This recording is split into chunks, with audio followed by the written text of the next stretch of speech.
Au début de votre salut, vous preniez plaisir à lire la Bible. Vous avez aimé lire ces pages, bien que vous n'ayez pas pu comprendre sa pleine signification. À cette époque, ce n'était pas trop pour vous de lire 10 chapitres par jour. La même chose s'applique à la prière. Vous étiez très heureux lorsque vous priez. Que vos prières aient été ou non exaucées, vous aimiez quand même prier. Vous pouviez vous enfermer plusieurs heures dans une pièce et être en communion avec Dieu. Parfois, vous auriez même sauté de joie. Mais tout cela, c'est du passé maintenant, car aujourd'hui, vous ne vous sentez plus joyeux. Vous êtes triste. À ce moment de votre expérience spirituelle, deux tentations peuvent vous survenir. L'une de l'ennemi, Satan peut vous accuser en disant que vous êtes tombé, et qui plus est, vous n'avez pas été sauvé. L'autre peut venir de vous-même, parce que vous arrivez à la conclusion que, puisque vous êtes tombé, vous avez dû commettre quelques péchés. Malgré tout, en cherchant où vous avez pu pécher, vous ne trouvez rien en particulier, mais l'état sec et stérile continue. Souvent, cette sécheresse ne dure pas longtemps. Quelquefois, elle a cessé en 1 ou 2 semaines, et d'autres fois, elle peut ne durer que 3 ou 4 jours. Puis, dès que cette période de sécheresse passe, votre joie revient. Il semble que pendant la saison de sécheresse, vous soyez forcé à lire la Bible et à prier, comme si vous aviez essayé simplement de réciter quelque chose dont vous ne pouviez vous souvenir. Maintenant, vous sentez que votre communion avec Dieu s'est renouvelée et rafraîchie. Toutefois, la manière comme cette restauration s'est produite, c'est un mystère pour vous. De là votre résolution actuelle à être plus attentif afin de conserver votre joie. Vous allez exercer maintenant toutes vos forces pour préserver ce sentiment exaltant. Vous serez plus diligent dans la lecture de la parole de Dieu, dans la prière, dans le témoignage. Mais à votre surprise, peu de temps après, votre joie disparaît à nouveau. Vous vous souvenez que vous avez lu aujourd'hui la Bible, que vous avez prié et témoigné autant qu'hier? Oui, même plus. Pourquoi alors cette grande différence entre ces 2 jours? Pourquoi vous demandez-vous hier, j'avais la joie, mais je ne l'ai pas aujourd'hui? Dans une telle situation, vous n'êtes pas sûr maintenant de vous. Vous n'êtes même pas sûr de Dieu et de Jésus-Christ. Et alors, vous faites l'une des plus grandes erreurs de votre vie. Vous pensez que vous avez perdu votre force spirituelle et que vous êtes tombé. Bien que vous continuiez à prier, vous le faites très infidèlement. Bien que vous lisiez la Bible, ce n'est que brièvement, et bien que vous témoigniez, c'est forcé.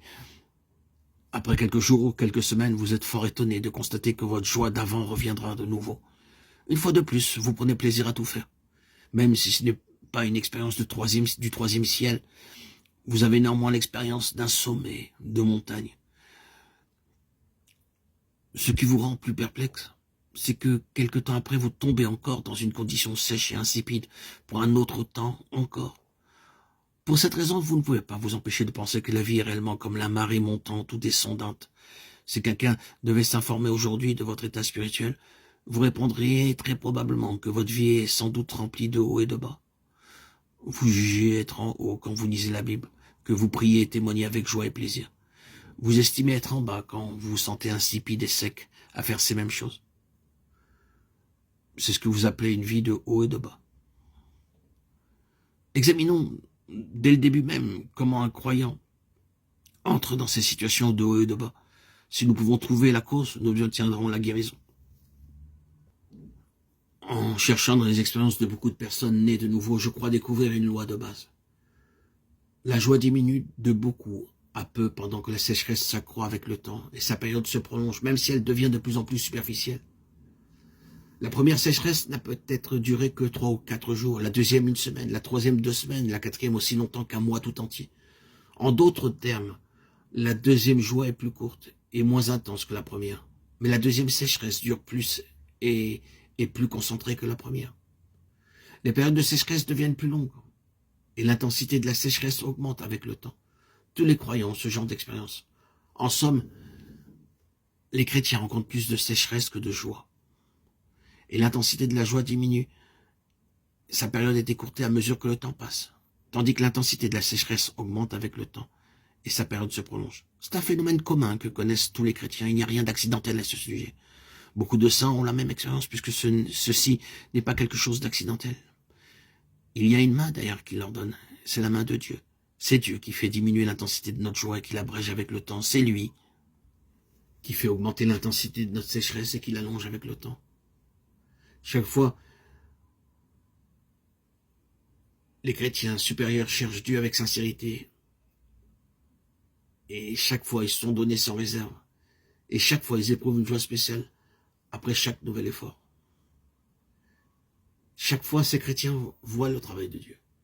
Et ils rentrent dans une joie spéciale. C'est ainsi qu'ils peuvent grandir et être édifiés en Christ. Et vivre la joie que Christ leur procure.